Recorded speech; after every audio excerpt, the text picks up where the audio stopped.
AI ಬಂದ ಮೇಲೆ ಕೆಲಸ ಕಳ್ಕೊಳ್ತಾ ಇದ್ದಾರೆ ತುಂಬಾ ಮಂದಿ ಅಂತ. ಒಂದು 100 ಜನ ಇಂಜಿನಿಯರ್ ಜಾಗದಲ್ಲಿ 5ರಿಂದ 10 ಜನ ಇಂಜಿನಿಯರ್ ಸಾಕಾಗುವಷ್ಟು ಕ್ಷಮತೆ ಅದು ತೋರಿಸ್ತಾ ಇದ್ದಾರೆ. ಇವತ್ತಿನ ವೈದ್ಯ ದಿನಕ್ಕೆ ಒಂದು 100 ಪೇಷಂಟ್ಗಳು ನೋಡ್ತಾ ಇದ್ದಾರೆ. ಇನ್ನೊಂದು 2 ವರ್ಷಕ್ಕೆ ಅವನು ದಿನಕ್ಕೆ ಇನ್ನೊಂದು 150 ಅಥವಾ 200 ಪೇಷಂಟ್ ನೋಡುವಷ್ಟು ಶಕ್ತಿವಂತರಾಗ್ತಾರೆ. ಒಂದಷ್ಟು ಕಾನೂನಿನ ಅಗತ್ಯ ಇದೆ ಅಂತ ಅನ್ಸಲ್ವಾ? ಕಾನೂನು ಬೇಕು ಇದಕ್ಕೆ ಅಂತ ಹೇಗ್ ಬೇಕಾದ್ರೂ ಯೂಸ್ ಮಾಡ್ಕೊಳಕ್ ಶುರು ಮಾಡ್ಬಿಟ್ರೆ ಅವ್ರ ಕೆಲಸ ಅವ್ರು ಮಾಡಿ ಇದು ವಿವೇಕ ಜನಗಳಿಗೆ ಕಂಪ್ಲೀಟ್ ಆಗಿ ಎಐಗೆನೆ ಅಡಿಕ್ಟ್ ಆಗ್ಬಿಡ್ತಾರಲ್ಲ. ಇನ್ ಫ್ಯೂಚರ್ ಇದರಿಂದ ಏನು ಎಫೆಕ್ಟ್ ಆಗೋದಿಲ್ವಾ ಅಂತ. ನಮಸ್ಕಾರ ವೀಕ್ಷಕರೇ, ನೀವು ನೋಡ್ತಾ ಇರೋದು ಒನ್ ಇಂಡಿಯಾ ಕನ್ನಡ. ನಾನ್ ಪ್ರತಿಮಾ. ಈಗಂತೂ ಬೆಳಿಗ್ಗೆ ಎದ್ದಾಗ್ಲಿಂದ ರಾತ್ರಿ ಮಲಗೋ ತನಕ ತಂತ್ರಜ್ಞಾನದ ಜೊತೆನೆ ನಾವು ಬದುಕ್ತಾ ಇದೀವಿ ಅಂತ ಅನ್ಸುತ್ತಲ್ವಾ? ಅನ್ಸೋದೇನು ನಿಜ ಕೂಡ ಹೌದು. ಯಾಕಂದ್ರೆ ತಂತ್ರಜ್ಞಾನ ಅನ್ನೋದು ಕೂಡ ನಮ್ಮ ಬದುಕಿನ ಒಂದು ಭಾಗ ಅನ್ನಿಸ್ಕೊಂಡ್ಬಿಟ್ಟಿದೆ. ಈ ಹಿಂದೆಲ್ಲ ಸ್ವಲ್ಪ ದಿನಗಳ ಹಿಂದೆ ಮೊಬೈಲ್ ಜಮಾನ ಅಂತಿದ್ರು, ಬಟ್ ಈಗ ಎಐ ಜಮಾನ ಅನ್ನೋ ತರ ಆಗ್ಬಿಟ್ಟಿದೆ. ಈ ಎಐ ಕೆಲವರಿಗೆ ಅದ್ಭುತ ಅಂತ ಅನ್ಸ್ಕೊಂಡ್ರೆ ಇನ್ ಕೆಲವರಿಗೆ ಒಂಥರ ಆತಂಕ ಕ್ರಿಯೇಟ್ ಮಾಡುತ್ತೆ. ಯಾಕಂದ್ರೆ ಎಐ ಬಂದ ಮೇಲೆ ಕೆಲಸ ನಷ್ಟ ಆಗ್ತಾ ಇದೆ, ಅಂದ್ರೆ ಉದ್ಯೋಗ ಕಳ್ಕೊಳ್ತಾ ಇದ್ದಾರೆ ಅನ್ನೋದು ಒಂದ್ ಕಡೆ, ಜೊತೆಗೆ ಮನುಷ್ಯನನ್ನ ಡಾಮಿನೇಟ್ ಮಾಡ್ತಾ ಇದೆ ಅನ್ನುವಂತ ವಿಚಾರಕ್ಕೆ, ಹಾಗೇನೆ ಎಐ ನಿಂದ ಮನುಷ್ಯನ ಬದುಕು ಸ್ವಲ್ಪ ಈಸಿ ಆಗ್ತಾ ಇದೆ ಅನ್ನುವಂತ ವಿಚಾರ. ಸೊ ಒಂದಷ್ಟು ಗೊಂದಲ ಇದೆ, ಕುತೂಹಲ ಇದೆ, ಒಂದಷ್ಟು ಪ್ರಶ್ನೆಗಳು ಕೂಡ ಇದೆ. ಇದೆಲ್ಲದಕ್ಕೂ ಉತ್ತರ ಕಂಡುಕೊಳ್ಳೋದಕ್ಕೆ ನಮ್ ಜೊತೆ ಇದ್ದಾರೆ ಸಾಫ್ಟ್ವೇರ್ ತಂತ್ರಜ್ಞರಾಗಿರುವಂತಹ ಮಧುಸೂದನ್ ಅವರು. ನಮಸ್ತೆ, ಕಾರ್ಯಕ್ರಮಕ್ಕೆ ಸ್ವಾಗತ. ನಮಸ್ತೆ. ಎಸ್ ಮಧುಸೂದನ್ ಅವರೇ, ನನ್ನ ಫಸ್ಟ್ ಕ್ವಶನ್ ಏನಂದ್ರೆ, ಆತಂಕ ಜೊತೆಗೆ ಗೊಂದಲ ಎರಡೂ ಇದೆ. ಈ ಎಐ ಬಂದ ಮೇಲೆ ಕೆಲಸ ಕಳ್ಕೊಳ್ತಾ ಇದ್ದಾರೆ ತುಂಬಾ ಮಂದಿ ಅಂತ. ಕೆಲವರು ಹೇಳ್ತಾರೆ ಎಐ ಬಂದ ಮೇಲೆ ಕೆಲಸ ಕಳ್ಕೊಳ್ಳೋದಲ್ಲ, ಎಐ ನಿಂದ ಕೆಲಸ ಕ್ರಿಯೇಟ್ ಆಗುತ್ತೆ ಅಂತ. ಸೊ ಇದು ಆತಂಕ ಪಡ್ಬೇಕಾಗಿರುವಂತ ವಿಚಾರನ, ಅಥವಾ ಕ್ರಿಯೇಟ್ ಮಾಡ್ಕೊಂಡು ಕೆಲಸ ಜಾಸ್ತಿ ಮಾಡ್ಕೊಳ್ಳುವಂತ ವಿಚಾರನ ಹೇಗೆ ಅಂತ? ಆರಂಭಿಕವಾಗಿ ಸ್ವಲ್ಪ ಆತಂಕ ಇರುತ್ತೆ. ಒಂದು ಹೋಗ್ತಾ ಹೋಗ್ತಾ ಕಡಿಮೆ ಆಗಿ ಹೊಸ ಉದ್ಯೋಗಗಳು ಉಟ್ಕೊಂಡು ಆತಂಕ ಕಡಿಮೆ ಆಗುತ್ತೆ ಅಂತ ಅನ್ಕೊಂತೇನೆ. ಈಗ ಒಂದು 2-3 ವರ್ಷ ಆತಂಕ ಇದ್ದೇ ಇರುತ್ತೆ. ಅಂದ್ರೆ 2-3 ವರ್ಷ ಆತಂಕ ಇರುತ್ತೆ ಅಂದ್ರೆ ಆ ಆತಂಕದ ಪೀರಿಯಡ್ ಅಲ್ಲಿ ಒಂದಷ್ಟು ಮಂದಿ ಕೆಲಸ ಕಳ್ಕೊಳ್ಬಹುದಲ್ವಾ? ಸೊ ಎಐ ಬಂದ್ಬಿಟ್ಟು ಅದು ಒಂದು ತಂತ್ರಜ್ಞಾನವಾಗಿ ಅದರ ಬಳಕೆ ಅಂತ ಬಂದ್ಬಿಟ್ಟು, ಯೂಸ್ ಕೇಸ್ ಅಂತ ಬಂದ್ಬಿಟ್ಟು, ಮೊದಲು ಬಂದಿದ್ದು IT ನಲ್ಲೇ ಪ್ರಯೋಗ ಆಗಿದ್ದು, ಕೋಡ್ ಬರೀಲಿಕ್ಕೆ. ಆದ್ರಿಂದ IT ನಲ್ಲಿ ಕೆಳ ಹಂತದ ಕೋಡಿಂಗ್ ಎಂಜಿನಿಯರ್ಗಳಿಗೆ ಅಂತ ಏನಿದ್ರು, ಅವರ ಸ್ಥಳದಲ್ಲಿ ಎಐ ಬಂದು ಕೂತಿದೆ. ಕೆಳ ಹಂತದಿಂದ ಮಧ್ಯಮ ಹಂತದವರೆಗೆ ಎಐ ಈಗ ಎಂಜಿನಿಯರ್ಗಳನ್ನ ರಿಪ್ಲೇಸ್ ಮಾಡ್ತಾ ಇದೆ. ಸೊ ಒಂದು 100 ಜನ ಇಂಜಿನಿಯರ್ ಜಾಗದಲ್ಲಿ ಒಂದು 5ರಿಂದ 10 ಜನ ಇಂಜಿನಿಯರ್ ಸಾಕಾಗುವಷ್ಟು ಕ್ಷಮತೆ ಅದು ತೋರಿಸ್ತಾ ಇದೆ. ಅದೇ ಎಐ ಅಂದ್ರೆ ಆರಂಭಿಕ ಹಂತದಲ್ಲಿ ಅದೀಗ ಒಂದು ಮನುಷ್ಯ ಕಲ್ಲುಜ್ಜಿದಾಗ ಬೆಂಕಿ ಸಿಕ್ಕಿದ ಹಾಗೆ ಒಂದು ಟೆಕ್ನಾಲಜಿಯಾಗಿ ಸಿಕ್ಕಿದೆ. ಅದು ಈಗ ಎಲ್ಲೆಲ್ಲಿ ಬಳಸಬೇಕು ಅನ್ನೋದು ಈಗ ತಾನೇ ಯೂಸ್ ಕೇಸ್ ಕಂಡಿಡ್ಕೋತಾ ಇದ್ದಾನೆ. ಅದು ಮೊದಲೇ ಯೂಸ್ ಕೇಸ್ ಆಗಿ IT ನಲ್ಲಿ ಕೋಡಿಂಗ್ ಆಗಿ ಕಂಡಿಡ್ಕೊಂಡಿದ್ದೀವಿ ನಾವು ಈಗ. ಸೊ ಅದು ಸಾಫ್ಟ್ವೇರ್ ಇಂಡಸ್ಟ್ರಿನಲ್ಲಿ ಎಲ್ಲ ಕಡೆ ಬಳಕೆ ಆಗ್ತಾ ಇದೆ 2 ವರ್ಷದಿಂದ. ಅದರ ಪ್ರತಿಕ್ರಿಯೆಯಾಗಿ ನಾವೀಗ IT ಇಂಡಸ್ಟ್ರಿಯಲ್ಲಿ ನೋಡ್ತಾ ಇದ್ದೇವೆ. ಅದು ಇನ್ನೊಂದು 2-3 ವರ್ಷ ಮುಂದುವರಿತದೆ. ಬಟ್ ಅಷ್ಟೊತ್ತಿಗೆ ನನ್ಗನ್ಸುತ್ತೆ ನಾವು ಇನ್ನಷ್ಟು ಹೆಚ್ಚು ಡಿಜಿಟೈಸ್ ಮಾಡೋಕೆ ಶುರು ಮಾಡ್ತೀವಿ ಪ್ರಪಂಚವನ್ನ. ಹೊಸ ಯೂಸ್ ಕೇಸ್ ಕಂಡಿಡ್ಕೋತೀವಿ. ಇನ್ನಷ್ಟು ಪ್ರಾಜೆಕ್ಟ್ಗಳು ಮಾಡೋದು, ಇನ್ನಷ್ಟು ಪ್ರಾಡಕ್ಟ್ಗಳು ಮಾಡೋದು, ಹಾಗೆಲ್ಲ. ಆವಾಗ ಸೊ ಕೋಡಿಂಗಿಂದ ಹಿಡಿದು ಕಾನ್ಸೆಪ್ಚುಲೈಸ್ ಆಗಿ ಜಾಬ್ಗಳು ಹುಟ್ಕೋತಾವೆ ಅಂತ ನನ್ಗನ್ಸುತ್ತೆ. ಸೊ ಆ ದೃಷ್ಟಿನಲ್ಲಿ ಮನುಷ್ಯ ಅಂದ್ರೆ ಅಟ್ಲೀಸ್ಟ್ IT ಇಂಡಸ್ಟ್ರಿಯಲ್ಲಿ ಮನುಷ್ಯ ಈ ಏನ್ ಲೇಬರ್ ಜಾಬ್ ಇತ್ತಲ್ಲ, ಪ್ರೋಗ್ರಾಮಿಂಗ್ ಅನ್ನೋದು, ಆ ಪ್ರೋಗ್ರಾಮಿಂಗ್ ಹೋಗ್ಬಿಟ್ಟು ಒಬ್ಬವನು ಆರ್ಕಿಟೆಕ್ಟ್ ಆಗಿ ಯೋಚನೆ ಮಾಡೋಕೆ ಶುರು ಮಾಡ್ತಾರೆ. ಮತ್ತೆ ಒಂದು ಗುಣಮಟ್ಟ, ಕೆಲಸ ಮಾಡುವ ಗುಣಮಟ್ಟ, ಯೋಚಿಸುವ ಗುಣಮಟ್ಟ ಹೆಚ್ಚಿಗೆ ಆಗ್ತದೆ. ಸೊ ಪ್ರಾಬ್ಲಿ ಅವನ ಉದ್ಯೋಗದ ಜವಾಬ್ದಾರಿಗಳನ್ನು ಜಾಸ್ತಿ ಆಗ್ತದೆ, ಅವನು ಮಾಡುವ ಕೆಲಸದ ಗುಣಮಟ್ಟದ್ದು ಜಾಸ್ತಿ ಆಗ್ತದೆ. ಸೊ ಇದೇ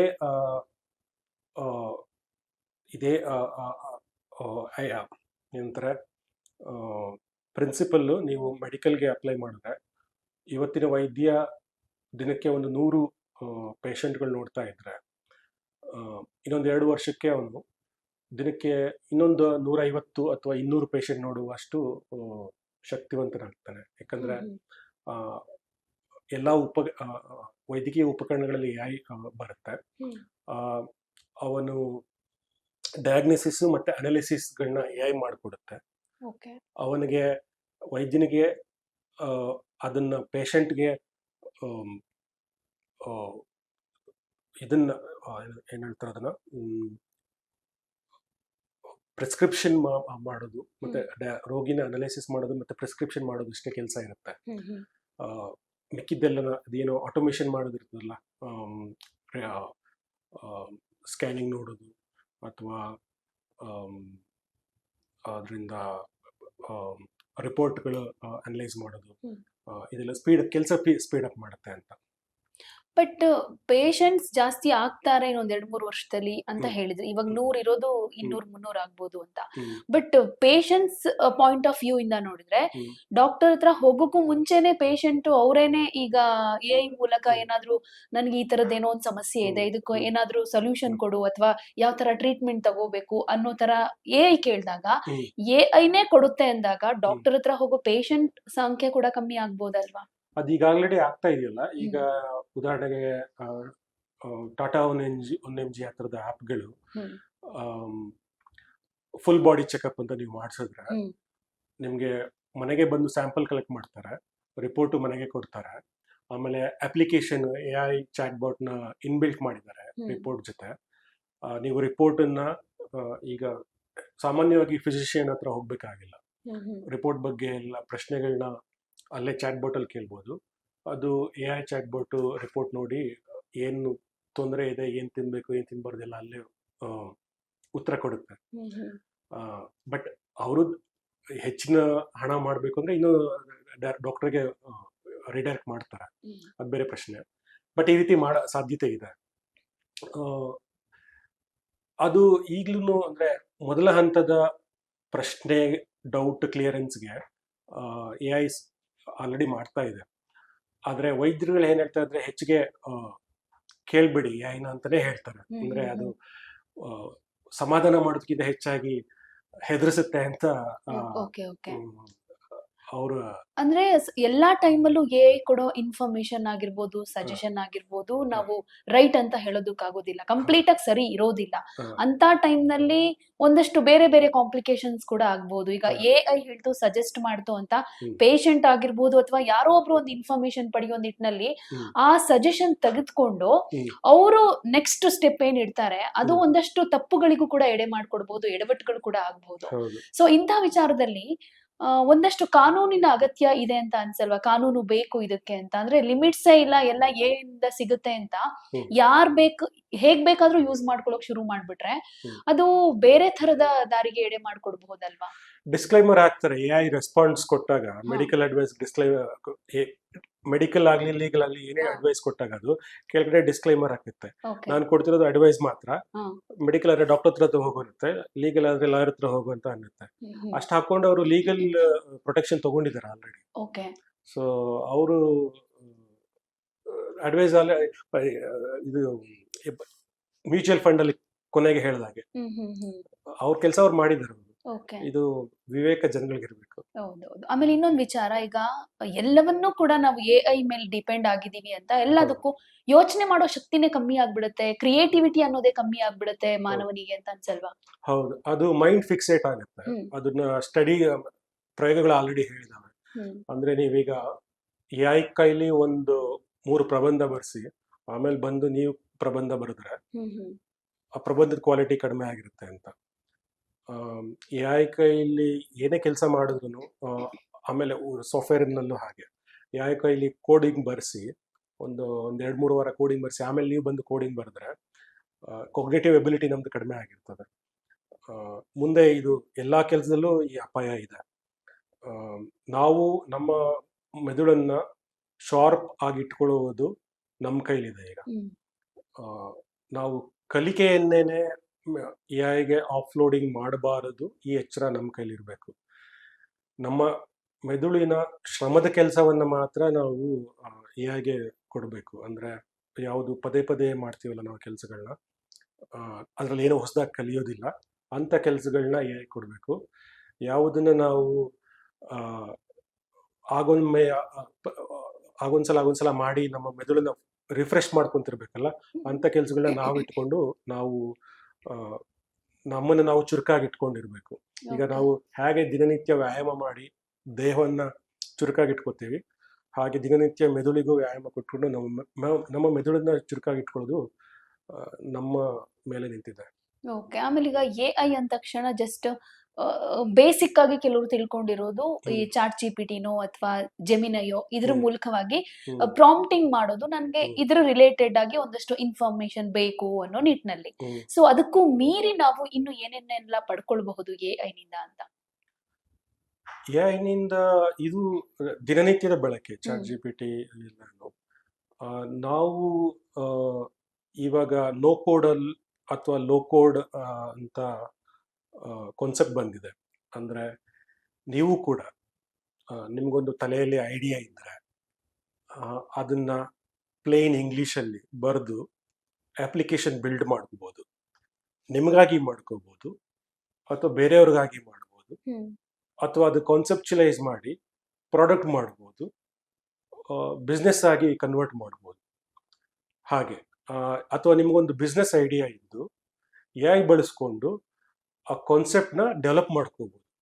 ಅಂದರೆ ಚಾಟ್ ಜಿ ಪಿ ಟಿ ಅಥವಾ ಈ ಜಮಿನಾಯ್ ಬರೀ ಒಂದು ಪ್ರಶ್ನಾವಳಿ ಇಂಟ್ರಾಕ್ಷನಿಗೆ ಮಾತ್ರ. ಹ್ಮ್. ಅದಕ್ಕೆ ಹೊರತಾಗಿ ನೀವು ದೊಡ್ಡ ಮಟ್ಟದಲ್ಲಿ ನಿಮ್ಮ ಬಿಸ್ನೆಸ್ಗೆ, ಉದ್ಯೋಗಕ್ಕೆ ಎಲ್ಲ ರೀತಿಯಿಂದಲೂ ಎ ಐನ ಒಂದು ಮೆದುಳಾಗಿ, ಪರ್ಯಾಯ ಮೆದುಳಾಗಿ ಬಳಸ್ಕೋಬಹುದು. ಎಲ್ಲೆಲ್ಲಿ ನಿಮಗೆ ತರಬೇತಿ ಇಲ್ಲವೋ ಹ್ಮ್. ಅಥವಾ ನಿಮಗೆ ಮಾಹಿತಿ ಇಲ್ಲವೋ ಅಥವಾ ನಿಮಗೆ ಅಷ್ಟು ಶ್ರಮ ಹಾಕುವ ಶಕ್ತಿ ಇಲ್ಲವೋ ಅಲ್ಲೆಲ್ಲ ಎ ಐನ ಬಳಸ್ಕೋಬಹುದು. ಓಕೆ. ಆಮೇಲೆ ಎಜುಕೇಶನ್ ಜೊತೆಗೆ ಎ ಐ ಅಂತ ಬಂದಾಗ ಹ್ಮ್. ಒಂದಷ್ಟು ಪೇರೆಂಟ್ಸ್ ಕೂಡ ಇವಾಗ ಪ್ಯಾನಿಕ್ ಆಗಿದ್ದಾರೆ. ಯಾಕೆಂದ್ರೆ ಹ್ಮ್. ಈ ಹಿಂದೆ ಏನು ಎಜುಕೇಶನ್ ಸಿಸ್ಟಮ್ ಇತ್ತು, ಸಿಲೆಬಸ್ ಇತ್ತು, ಹ್ಮ್. ಅದ್ರ ಜೊತೆಗೆ ಈಗ ಎ ಐ ಕೂಡ ಅಳವಡಿಸ್ಕೊಂಡಿದ್ದಾರೆ. ಹ್ಮ್. ಬಟ್ ಇನ್ ಫ್ಯೂಚರ್ ಬರೀ ಎ ಐ ನದ್ದೇ ಸೌಂಡ್ ಇರುತ್ತೆ, ಎ ಐ ಫ್ಯೂಚರ್ ಅನ್ನೋ ತರ ಆಗಿರೋದ್ರಿಂದ ಏನ್ ಓದಿಸ್ಬೇಕು, ಯಾವ ಕೋರ್ಸ್ ಮಾಡಿಸ್ಬೇಕು ನಮ್ಮ ಮಕ್ಳಿಗೆ? ಯಾಕೆಂದ್ರೆ ಎ ಐ ನಿಂದಾನೇ ಎಷ್ಟೋ ಜನ ಕೆಲಸ ಕಳ್ಕೊಳ್ತಿದ್ದಾರೆ. ಸೊ ಕಲೀಲಿಲ್ಲ ಅಂದ್ರೆ ನಮ್ಮ ಮಕ್ಳ ಪರಿಸ್ಥಿತಿನೂ ಹೀಗೆ ಆಗ್ಬಿಟ್ರೆ ಹೇಗಪ್ಪ ಅಂತ ಯೋಚನೆ ಇದೆ. ಸೊ ಅಂತವ್ರಿಗೆ ಏನ್ ಹೇಳೋದಕ್ಕೆ ಇಷ್ಟಪಡ್ತೀರಾ? ಯಾವ ತರ ಏನ್ ಫಾಲೋ ಮಾಡ್ಬೇಕು ಅಂತ? ಕೋರ್ಸ್ಗಳು ಇವಾಗ ಎಲ್ಲರೂ ಏನ್ ಓದ್ತಿದ್ರು ಅದನ್ನೇ ಓದ್ಬೇಕಾಗತ್ತೆ. ಹ್ಮ್. ಆದ್ರೆ ಕಲಿಯುವ ಮಾರ್ಗ ಬದಲಾಗಬೇಕಾಗತ್ತೆ. ಅಂದ್ರೆ ಓದ್ಬಿಟ್ಟು ನೆನಪಿಟ್ಟುಕೊಳ್ಳುವ ಬದಲಾಗಿ ಓದ್ಬಿಟ್ಟು ಅದನ್ನ ಆ, ಹೇಗೆ ಪ್ರಯೋಗಿಸಬೇಕು ಅನ್ನುವ ನಿಟ್ಟಿನಲ್ಲಿ ಬದಲಾಗಬೇಕಾಗತ್ತೆ. ಅಂದ್ರೆ ಈಗ ಪರೀಕ್ಷೆಯಲ್ಲಿ ಓದಿ ಹೋಗ್ಬಿಟ್ಟು ಪರೀಕ್ಷೆಯಲ್ಲಿ ಅದನ್ನೇ ಮತ್ತೆ ಬರೆದು ಬರುವ ಬದಲು ಎ ಐ ಬಳಸ್ಕೊಂಡು ಅದನ್ನ ಕಾನ್ಸೆಪ್ಚುಲೈಸ್ ಅಗೇನ್ ಮತ್ತೆ ಮತ್ತೆ ಹೇಳ್ತಾ ಇದ್ದೀನಿ, ಕಾನ್ಸೆಪ್ಚುಲೈಸ್ ಮಾಡಿ ಅದನ್ನ ಹೇಗೆ ಪ್ರಾಯೋಗಿಕವಾಗಿ ಅಪ್ಲೈ ಮಾಡ್ಬೋದು ಅಂತ ಯೋಚಿಸ್ಬೇಕು. ಹ್ಮ್. ಯಾಕಂದ್ರೆ ಎ ಐ ಮಾಹಿತಿಯಾಗಿ ಶೇಖರಣೆಗೋಸ್ಕರ ಎ ಐ ಇದೆ ಆಗಲೇ.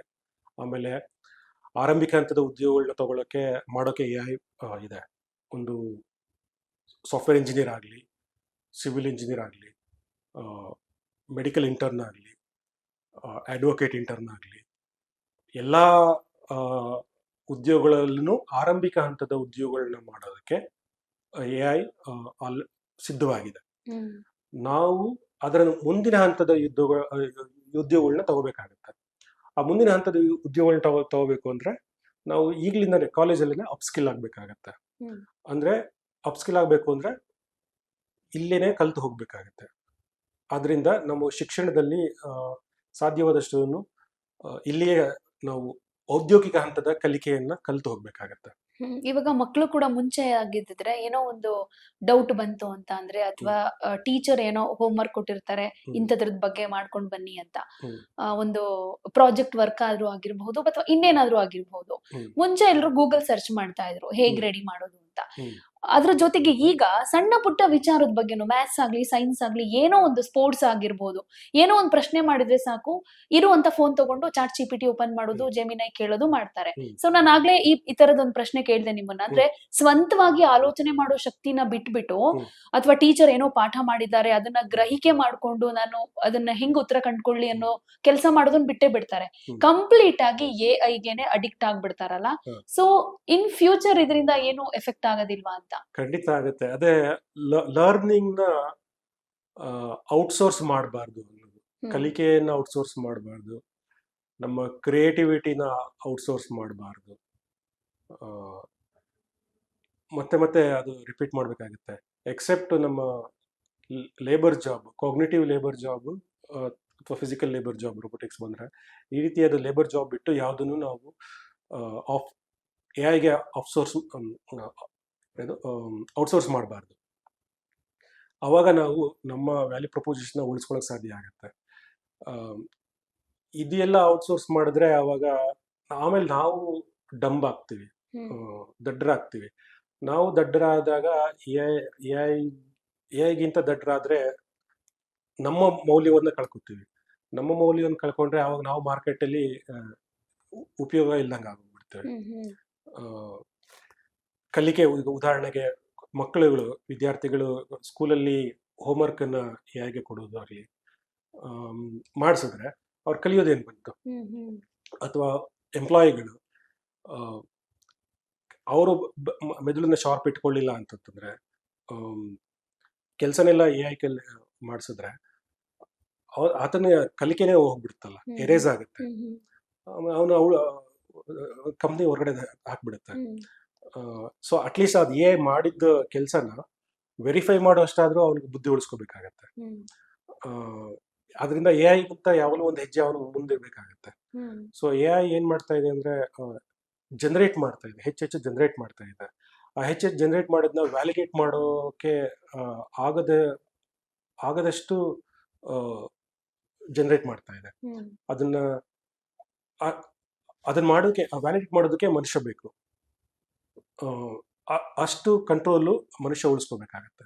ಈಗ ಮನುಷ್ಯನೇ ಇನೋವೇಟ್ ಮಾಡಿರೋದು, ಎಐಗೆ ಎಲ್ಲಾ ತರದ ಡೇಟಾ ಕೊಟ್ಟು ನಂತರ ಅದರಿಂದ ತನಗೇನು ಉಪಯೋಗ ಆಗುತ್ತೆ ಅನ್ನೋದನ್ನ ಪಡ್ಕೊಳ್ಳೋದಕ್ಕೇನೆ ಒಂದಷ್ಟು ಇದಕ್ಕೂ ಮುಂಚೆ ನಾವು ಮಾತಾಡ್ತಾ ನೀವ್ ಹೇಳಿದ್ರಿ, ಗಿಳಿ ಇದ್ದ ಹಾಗೆ ನಾವು ಏನ್ ಹೇಳ್ಕೊಟ್ಟು ಅದನ್ನ ಫೀಡ್ ಮಾಡಿರ್ತೀವೋ ನಂತರ ನಮಗ್ ಬೇಕಾದ ಉತ್ತರ ಅದ್ರ ಕಡೆಯಿಂದ ಸಿಗುತ್ತೆ ಅಂತ. ಈಗ ಡಿಸ್ಅಡ್ವಾಂಟೇಜಸ್ ಅಂತ ಕೂಡ ಮಾತಾಡೋದಾದ್ರೆ, ಈಗ ಫಾರ್ ಎಕ್ಸಾಂಪಲ್ ಈಗ ಬೆಂಕಿ ಇದೆ, ಅದೇ ಬೆಂಕಿಯಿಂದ ಅಡುಗೆ ಮಾಡ್ಬೋದು ನಾವು, ಮಿಸ್ ಆದ್ರೆ ಅನಾಹುತ ಆಗ್ಬಿಡುತ್ತೆ. ಲೈಕ್ ಉಪಯೋಗನೂ ಇದೆ, ಅನಾಹುತನೂ ಕೂಡ ಇದೆ ಈಗ ಎಐ ನಿಂದ. ಸೊ ಅಂತಹ ಒಂದಷ್ಟು ವಿಚಾರಗಳ ಬಗ್ಗೆ ಮಾತಾಡೋದಾದ್ರೆ, ಈಗ ಲೈಕ್ ಏನಂದ್ರೆ ಇವಾಗ ಕೆಲವೊಂದು ಫೇಸ್ ನ ಮಾರ್ಫಿಂಗ್ ಮಾಡುವಂತ ಆಗಿರ್ಬೋದು, ಅಂದ್ರೆ ಯಾವ ರೀತಿ ಅಡ್ವಾಂಟೇಜ್ ಆಗತ್ತೆ ಅನ್ನುವಂತ ವಿಚಾರದ ಬಗ್ಗೆ ಮಾತಾಡೋದಾದ್ರೆ, ಒಂದಷ್ಟು ಮೈನಸ್ ಎಐ ನಿಂದ ಆಗುವಂತ ವಿಚಾರಗಳನ್ನ ಮೆನ್ಷನ್ ಮಾಡ್ಬೋದಾ? ಎಐ ನಿಂದ ಅಪಾಯಗಳು, ಎಐ ನಿಂದ ಅಪಾಯಗಳು ಒಂದು ಅದು ಫೇಸ್ ಮಾರ್ಫಿಂಗ್, ಆಮೇಲೆ ಧ್ವನಿಯ ನಕಲಿ ಮಾಡೋದು, cyber fraud, financial fraud. Financial fraud ದೊಡ್ಡ ಮಟ್ಟದಲ್ಲಿ ಅಪಾಯ ಅಂತ ನನಗೆ ಬಹಳ ಹತ್ತಿರದ ಅಪಾಯ ಅಂತ ಅನ್ಸುತ್ತೆ. ಸ್ಪೆಷಲಿ ಭಾರತದಂಥ ದೇಶದಲ್ಲಿ ದುಡ್ಡು ಡಿಜಿಟೈಸ್ ಆದಾಗಿಂದ ನಾವು ಎಷ್ಟೆಲ್ಲ ಅನಾಹುತ ನಾವು ನೋಡಿದ್ದೇವೆ ಕಳೆದ 5-6 ವರ್ಷಗಳಲ್ಲಿ. ಈ ಎ ಐ ಬಂದ ಮೇಲೆ ಅದು ಇನ್ನೂ ದೊಡ್ಡ ಮಟ್ಟದಲ್ಲಿ ಸೋಷಿಯಲ್ ಇಂಜಿನಿಯರಿಂಗ್ ಮೂಲಕ ಫೈನಾನ್ಷಿಯಲ್ ಫ್ರಾಡ್ ಆಗ್ಬೋದು ಅಂತ ನನಗೆ ಅನ್ಸುತ್ತೆ. ಅದು ಕೌಂಟರ್ ಆಗಿನೂ ಮತ್ತೆ ಎ ಐನೇ ಬಳಸಿ ಫೈನಾನ್ಷಿಯಲ್ ಫ್ರಾಡ್ ತಡೆಯೋಕ್ಕೆ ನೋಡ್ತಾ ಇದ್ದಾರೆ. ಅದು ಎಷ್ಟು ಮಟ್ಟಿಗೆ ಯಾರು ಸಕ್ಸಸ್ ಆಗ್ತಾರೆ ಅಂತ ಕಾದು ನೋಡಬೇಕಾಗಿದೆ. ಯಾಕಂದರೆ ಫೈನಾನ್ಷಿಯಲ್ ಫ್ರಾಡ್ನ ತಂತ್ರಜ್ಞಾನ ಮಟ್ಟದಲ್ಲಿ ತಡೆಯಬಹುದು, ಆದರೆ ಸೋಷಿಯಲ್ ಇಂಜಿನಿಯರಿಂಗ್ನ ತಡೆಯೋದು ತುಂಬ ಕಷ್ಟ. ಸೋಷಿಯಲ್ ಇಂಜಿನಿಯರಿಂಗು ಮೈಂಡ್ ಮ್ಯಾನಿಪುಲೇಷನ್ ಮಟ್ಟದಲ್ಲಿ ಆಗ್ತದೆ. ಒಂದು ಕಾಲ್ ಮಾಡಿ ಸ್ನೇಹಿತನ ಥರ ಮಾತಾಡೋದು, ಅಥವಾ ವಿಡಿಯೋ ಕಾಲ್ ಮಾಡಿ ತಾಯಿ ಥರ ಅಥವಾ ತಂದೆ ಥರ ಡಿಸ್ಟ್ರೆಸ್ಸಲ್ಲಿ ಇರೋ ಥರ ವಿಡಿಯೋ ಕಾಲ್ ಮಾಡಿ, ಈಗ ನಿಮ್ಮ ತಾಯಿ ಥರ ನಿಮಗೆ ವಿಡಿಯೋ ಕಾಲ್ ಮಾಡಿ ನಾನು ತೊಂದರೆಲಿದ್ದೀನಿ ಅಂತಂದರೆ ಅದಕ್ಕೆ ಯಾವ ಟೆಕ್ನಾಲಜಿನೂ ಸಹಾಯಕ್ಕೆ ಬರಲ್ಲ. ಸೊ ಹೀಗೆ ಭಾರತದಲ್ಲಿ ಅಂಥ ದೇಶದಲ್ಲಿ ಆ ರೀತಿ ಆಗ್ಬೋದು. ಆಮ್, ಇದೆಲ್ಲ ಹೆಂಗೆ ಹೆಂಗೆ ತಡೀತಾರೆ ಅಥವಾ ಯಾವ ನಿಟ್ಟಿನಲ್ಲಿ ತಡಿಬೇಕು ಅನ್ನೋದು ಗೊತ್ತಿಲ್ಲ ನನಗೂ. ಹೆಂಗಾಗುತ್ತೆ, ಅದೇ ಒಂಥರ ಚಾಲೆಂಜಿಂಗ್ ಆಗಿದೆ. ಚಾಲೆಂಜಿಂಗ್ ಆಗುತ್ತೆ. ಅದ್ರ ಜೊತೆಗೆ ನೀವು ಹೇಳಿದಾಗೆ ಡೀಪ್ ಫೇಕ್ ಅಶ್ಲೀಲವಾಗಿ ನಮ್ದೆಲ್ಲ ಈಗ ಸೋಷಿಯಲ್ ಮೀಡಿಯಾದೆಲ್ಲ ಫೋಟೋಗಳಿದೆ, ವಿಡಿಯೋಗಳಿದೆ, ಅದನ್ನ ದುರುಪಯೋಗ ಪಡಿಸ್ಕೊಂಡು ಮಾಡೋದು ಇದೆಲ್ಲ ಅದು ಯಾವ ಮಟ್ಟಕ್ಕೆ ಹೋಗುತ್ತೆ ಗೊತ್ತಿಲ್ಲ. ಬಟ್ ಅದೇನು ಅಷ್ಟೊಂದು ಭಯ ಪಡುವಂಥದ್ದಿಲ್ಲ ಅನ್ಕೊಂತೀನಿ. ಯಾಕಂದ್ರೆ ಎಲ್ರದೂ ಸೋಷಿಯಲ್ ಮೀಡಿಯಾದಲ್ಲಿ ಫೋಟೋ ವಿಡಿಯೋ ಇದೆ ಈಗ. ಯಾರು ಯಾರ್ದಂತ ಬಳಸ್ಕೊತಾರೆ ಅನ್ನೋ ಹಾಗೆ. Okay okay. ಸೊ ಒಂದಷ್ಟು ಆತಂಕ ಅಂತೂ ಇದ್ದೇ ಇದೆ. ಹೌದು. ಬಟ್ ಇನ್ನೊಂದು ವಿಚಾರ, ಜರ್ನಲಿಸಂ ಹಾಗೇನೆ ಎಐ ಅಂತ ಬಂದಾಗ, ಮುಂಚೆ ನಾವು ಮಾತಾಡಿದ್ವಿ IT ಕಂಪನಿಗಳಲ್ಲಿ ಕೆಲಸ ಹೋಗ್ತಾ ಇರೋದಕ್ಕೂ ಕೂಡ ಎಐ ಒಂದು ರೀಸನ್ ಅಂತ.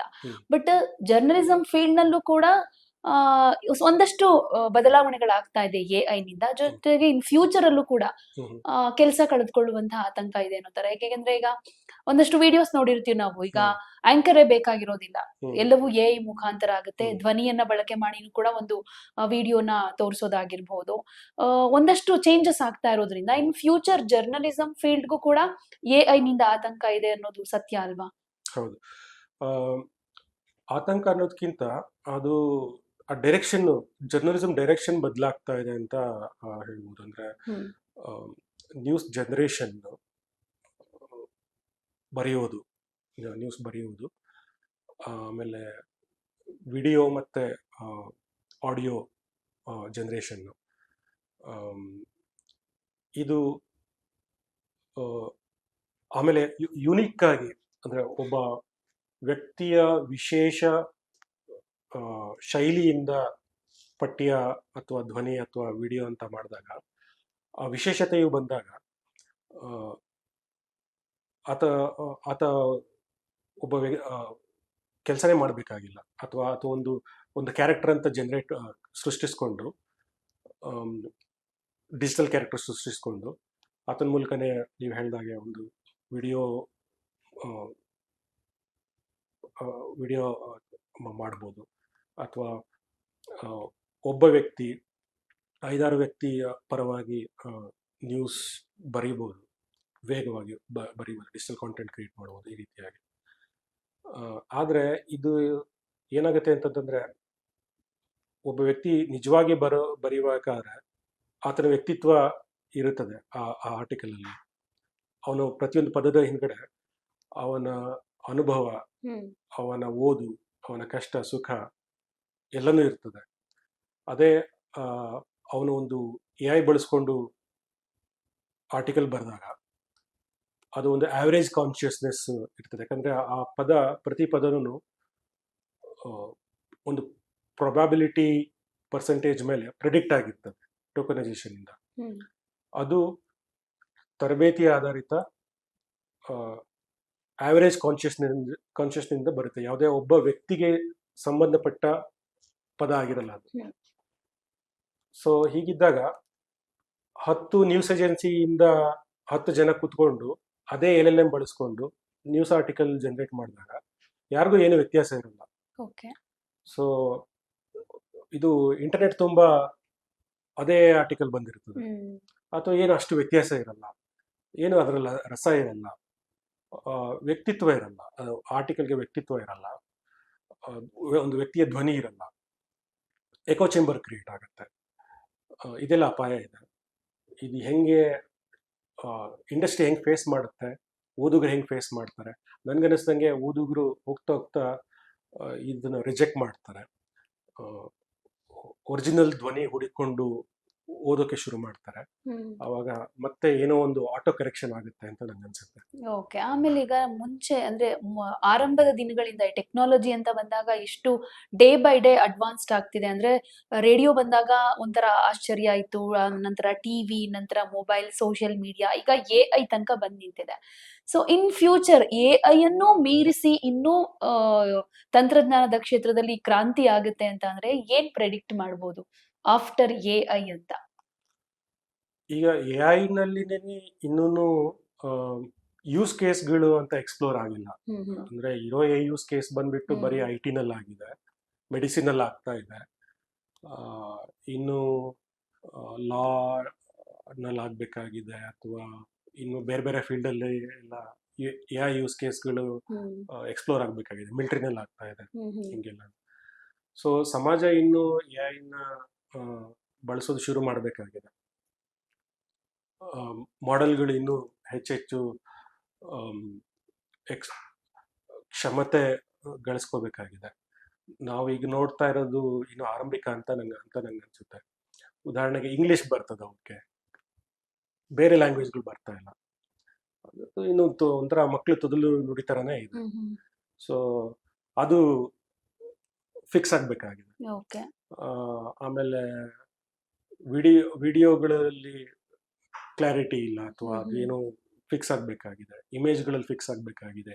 ನಮ್ಗೆ ಬೇಕಾದ ಜನರೇಟ್ ಆಗ್ತಾ ಇಲ್ಲ. ತುಂಬಾ ಇಂಪ್ರೂವೈಸೇಷನ್ ಸಾಧ್ಯತೆ ಇದೆ. ಸೊ ಗ್ಯಾಪ್ ಇದೆ. ನಾವು ಬಯಸಿದ್ದಕ್ಕೂ ಅದು ಜನರೇಟ್ ಆಗ್ತಿರೋದಕ್ಕೂ ಬಹಳ ಗ್ಯಾಪ್ ಇದೆ. ಅದಿನ್ನೂ ಟೈಮ್ ತಗೊಳುತ್ತೆ. ಒಂದು. ಎರಡನೇದು AGI ಅಂತ ಅಂತಾರಲ್ಲ, ಅಂದ್ರೆ ಆರ್ಟಿಫಿಷಿಯಲ್ ಜನರಲ್ ಇಂಟೆಲಿಜೆನ್ಸ್ ಅಥವಾ ಸೂಪರ್ ಇಂಟೆಲಿಜೆನ್ಸ್ ಅಂತ ಏನಂತಾರಲ್ಲ, ಅದು ಈಗಿನ ಟ್ರಾನ್ಸ್ಫಾರ್ಮರ್ ಮಾಡೆಲ್ ಟೆಕ್ನಾಲಜಿನಲ್ಲಿ ಸಾಧ್ಯವಿಲ್ಲ ಅಂತನೂ ಒಂದು ಒಪಿನಿಯನ್ ಇದೆ. ಇವಾಗ ನೀವು ಎಷ್ಟೇ ಡೇಟಾ ಕೊಟ್ಟರು, ಎಷ್ಟೇ ಟ್ರೈನ್ ಮಾಡಿದ್ರು, ಇದು ಒಂದು ಹಂತಕ್ಕೆ ಮಾತ್ರ ಹೋಗಕ್ಕೆ ಸಾಧ್ಯ. ಇದರಲ್ಲಿ ಮನುಷ್ಯನಷ್ಟು AGI ಸಾಧಿಸೋಕೆ ಸಾಧ್ಯ ಇಲ್ಲ ಅಂತ.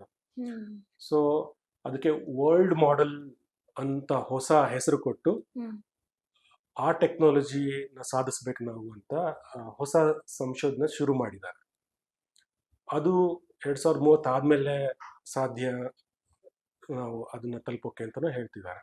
ಸೊ ಅದು ಯಾವಾಗ ಬರುತ್ತೆ ಗೊತ್ತಿಲ್ಲ, ಅದು ಬಂದ್ರೆ ಏನಾಗುತ್ತೆ ಗೊತ್ತಿಲ್ಲ.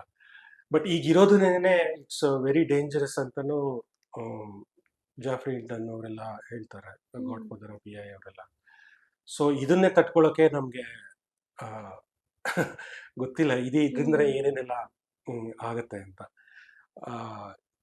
ಈ ಬದಲಾವಣೆಗಳು ಇವಾಗ ಪ್ರತಿ 3 ತಿಂಗಳಿಗೆ 6 ತಿಂಗಳಿಗೆ ಬದಲಾಗ್ತಾ ಇದೆ. ಇನ್ನು ಏನೇನಾಗ್ತದೆ ಗೊತ್ತಿಲ್ಲ. ಈ ವೇಗಕ್ಕೆ ಒಗ್ಗಿಕೊಳ್ಳೋದಕ್ಕೆ ನಾವು ಟೈಮ್ ತಗೋಬೇಕು ಅನ್ಸುತ್ತೆ ಸದ್ಯಕ್ಕೆ. ಸೊ ಅದಕ್ಕೂ ಹೊಂದ್ಕೊಳ್ಳೋಣ ಅಂತ ನನ್ನ ಇದು. ಒಂದು ರೀತಿ ಚಾಲೆಂಜಿಂಗ್ ಆಗಿದೆ, ಬಟ್ ಫೇಸ್ ಮಾಡೋ ದಾರಿಲಿ ಇದೀವಿ ನಾವು. ಅಂದ್ರೆ ನಾವು ಮೆದುಳು ನಾವು ಯಾವ್ದಕ್ಕಾದ್ರೂ ಅಡಾಪ್ಟ್ ಆಗ್ಬೇಕಲ್ಲ, ಅಡಾಪ್ಟ್ ಅದಕ್ಕೆ ಟೈಮ್ ತಗೊಳುತ್ತೆ. ಆ ವೇಗಕ್ಕೆ ಅಡಾಪ್ಟ್ ಆಗೋದಕ್ಕೆ ನಾವು ಟೈಮ್ ತಗೋತಾ ಇದ್ದೀವಿ. So let us take some time, ಆಮೇಲೆ ಬರ್ಲಿ ಏನಾದ್ರು ಬರೋದಿದೆ. ಸೊ ನೋಡೋಣ, ಆ ಹಾದಿಯಲ್ಲೇ ಸಾಕ್ತಾ ಇದೀವಿ. ಪ್ರತಿನಿತ್ಯವೂ ಒಂದ್ ರೀತಿ ಸವಾಲಿನಿಂದ ಕೂಡಿದೆ. ಸೊ ಅದಕ್ಕೆ ಒಗ್ಗಿಕೊಳ್ತಾ ಸವಾಲನ್ನ ಫೇಸ್ ಮಾಡಿ ಸಕ್ಸಸ್ ಆಗ್ತೀವ, ಫೇಲ್ಯೂರ್ ಆಗ್ತೀವ ಅನ್ನೋದು ನಮ್ಮ ಪ್ರಯತ್ನ, ಪರಿಶ್ರಮದ ಮೇಲೆ ನಿಂತಿದೆ. Okay, thank you so much sir. ಇದುವರೆಗೂ AI ತಂತ್ರಜ್ಞಾನದ ಬಳಕೆ ಹಾಗೆ ದುರ್ಬಳಕೆ ಆಗುವಂತಹ ಉಪಯೋಗದ ಜೊತೆಗೆ ನಮ್ಗೆ ಏನೆಲ್ಲ ಡಿಸ್ಅಡ್ವಾಂಟೇಜ್ ಆಗುತ್ತೆ ಅನ್ನೋದ್ರ ಬಗ್ಗೆ ಕೂಡ ತಿಳಿಸ್ಕೊಟ್ಟಿದ್ದೀರಾ. Thank you so much. ಯಾವುದೇ ಸುದ್ದಿಯ ಅಪ್ಡೇಟ್ ಅನ್ನ ಮಿಸ್ ಮಾಡ್ಕೊಳ್ಬಾರ್ದು ಅಂದ್ರೆ ಈಗ್ಲೇ ಒನ್ ಇಂಡಿಯಾವನ್ನ ಸಬ್ಸ್ಕ್ರೈಬ್ ಮಾಡಿ. ನಿಮಗೆ ಬೇಕಾದ ಭಾಷೆಯಲ್ಲಿ ಎಲ್ಲಾ ಸುದ್ದಿ ತಿಳಿಬೇಕು ಅಂದ್ರೆ ಒನ್ ಇಂಡಿಯಾ ಆಪ್ ಅನ್ನ ಡೌನ್ಲೋಡ್ ಮಾಡ್ಕೊಳ್ಳಿ.